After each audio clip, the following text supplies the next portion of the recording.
வணக்கம். இன்றைக்கி நிறைய சத்துக்கள் நிறைந்த முருங்கைக்கீரை பொரியல் வேர்க்கடலை போட்டு எப்படி சமைக்கிறது அப்படின்னு தான் அந்த வீடியோவில் பார்க்க போகிறோம். வாங்க எப்படி செய்யலான்னு பார்க்கலாம். வீடியோவை ஸ்கிப் பண்ணாமல் பாருங்கள். இப்போ ஸ்டவ் ஆன் பண்ணிவிட்டு ஒரு கடாய் வச்சுக்கோங்க. கடாய் நல்லா சூடானதும் 1.5 டேபிள் ஸ்பூன் அளவுக்கு எண்ணெய் சேர்த்துக்கோங்க. எண்ணெய் ரொம்ப சேர்க்காதீங்க. இந்த கீரை முருங்கைக்கீரைக்குன்னு இல்லை, எந்த கீரைக்குமே எண்ணெய் கொஞ்சம் கம்மியாக தான் சேர்க்கணும். எண்ணெய் நல்லா சூடானதும் இது கூட கொஞ்சம் கடுகு சேர்த்துக்கோங்க. கடுகு பொரிஞ்சதுமே கொஞ்சம் உளுந்து வந்து லேசாக நிறம் மாறினதும் இது கூட 4-5 காஞ்ச மிளகாய் வந்து காம்பை நீக்கிட்டு இது மாதிரி கிள்ளிட்டு சேர்த்துக்கோங்க. இப்போ இந்த காஞ்ச மிளகாயை லேசாக வந்து வதக்கி விடுங்க. ஸ்டவ்வை லோ ஃப்ளேமில் வச்சுக்கோங்க, கருகிடாமல்.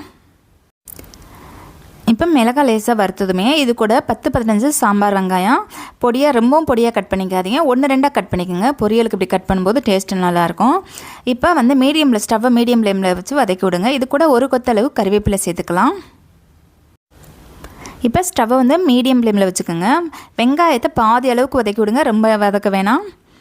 இப்படி வதக்கும் போது நல்லா டேஸ்ட்டு கொடுக்கும்.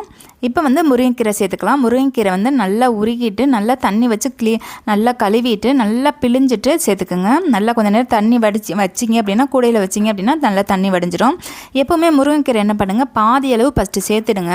அதை நல்லா வதக்கிட்டு இல்லை கொஞ்சம் நேரம் வதக்கிட்டு அதுக்கப்புறம் பாதி அளவு சேருங்க. ஏன்னு கேட்டால் நம்ம முருங்கைக்கீரை சேர்க்கும் போது நிறையா சேர்த்து வதக்கும் போது கீழே சிந்துறதுக்கு வாய்ப்பு இருக்குது. இப்படி இது பண்ணும்போது உங்களுக்கு முருங்கைக்கீரை சிந்தாமையே டேஸ்ட்டாகவும் நல்லாயிருக்கும்.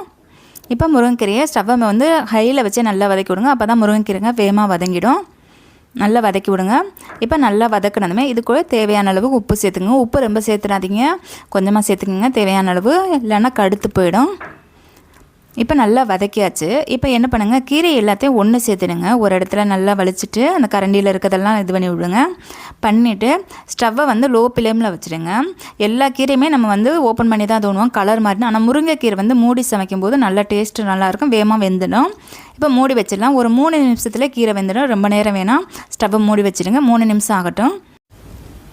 இப்போ 3 நிமிஷம் ஆகிடுச்சு. நம்ம கீரை வந்து நல்லா வெந்துடுச்சு. இப்போ ஸ்டவ்வை ஆஃப் பண்ணிவிடுங்க. இப்போ எனக்கு தண்ணி எதுவும் இல்லை, நமக்கு நல்ல கீரையெல்லாம் நம்ம நல்லா தண்ணி வடிச்சிட்டு சேர்த்ததுனால.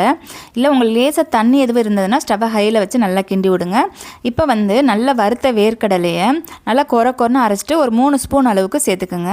ஸ்டவ்வை ஆஃப் பண்ணிவிட்டு சேர்த்துக்குங்க கடைசியாக. இப்போ சும்மா கிண்டி விடுங்க. அவ்வளோதாங்க, சூப்பரான ரொம்ப ஹெல்த்தியான வேர்க்கடலை போட்டு முருங்கைக்கீரை பொரியல் ரெடி ஆகிடுச்சு. இதே மெத்தடில் செஞ்சு பாருங்கள், ரொம்ப நல்லாயிருக்கும். இந்த வீடியோ பிடிச்சிருந்தது அப்படின்னா என்னோட சேனலை சப்ஸ்கிரைப் பண்ணிவிடுங்க. உங்கள் ஃப்ரெண்ட்ஸுக்கும் ஷேர் பண்ணுங்கள். இந்த வீடியோ எப்படின்னு சொல்லி கமெண்ட் பண்ணுங்கள், லைக் பண்ணுங்கள். நன்றி. அடுத்த வீடியோவில் பார்க்கலாம்.